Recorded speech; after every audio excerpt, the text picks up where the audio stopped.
A day in my life as a student ng Coland Systems Technology Incorporated. So for today's video guys, ayan, aakyat tayo dito sa Calamansi.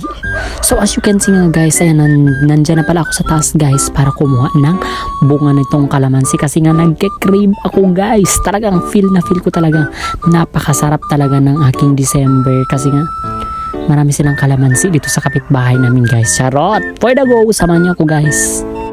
So nakababa na nga pala ako guys at pinulot ko na rin lahat ng aking nakuha. So as you can see, ganyan karami yung aking nakuha guys. So bali nandyan siya ngayon sa lupaan. Bali huhugasan natin yan later guys bago natin kainin. Syempre nga kasi marumi yan. Ikaw ba naman kainin mo yung dumi, charot?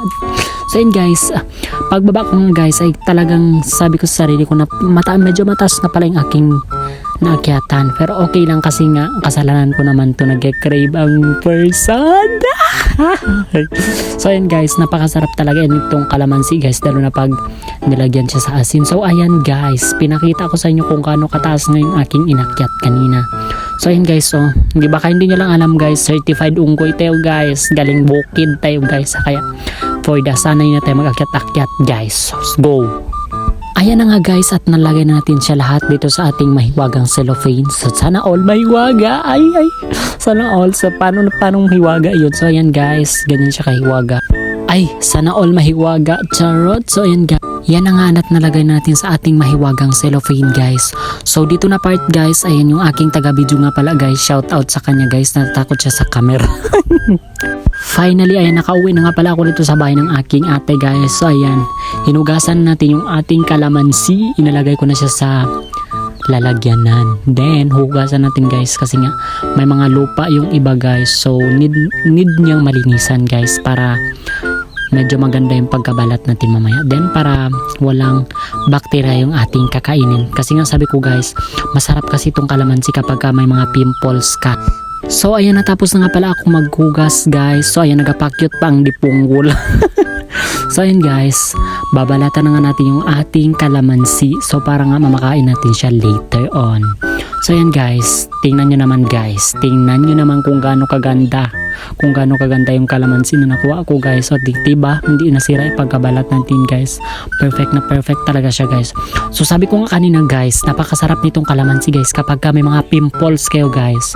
So yung mga pimples is mamamatay siya guys kasi nga yung calamansi is vitamin C ito siya guys, if I'm not mistaken. Charot! Pero ang pagkakalam ko guys, vitamin C talaga ito siya guys.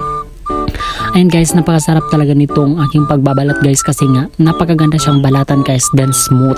Kasi nga sabi ko malinis yung aking calamansi. Dito na part nga pala guys, ay naglalaway na ako guys sa calamansi ko kaya sabi ko bilisan ko na ang pagbabalat para makain ko na siya.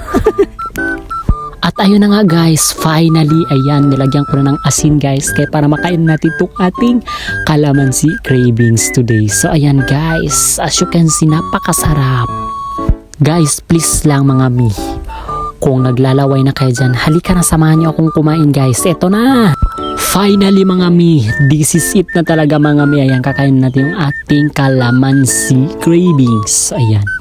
Samahan nyo ako guys at panuurit nyo para maglaway kaya dyan. Kung maglaway man kayo guys, please lang, lunukin nyo na lang. Kasi wala naman kayong magawa. Alangan na maitapon ko yung calamansi sa inyo. Charot! So yun guys, hindi nga ako naasiman guys kasi nga may asukal siya guys. Then nilagyan ko rin siya ng asin. So masarap talaga siya guys kasi nga sabi ko, ang inisip ko kasi dito guys, yung mga ibang pimples ko ba para mamatay sila guys. Para sugpuin sila ng calamansi cravings ko. Hanggang doon lang natin yung video mga mi. Thank you for watching. Bye bye.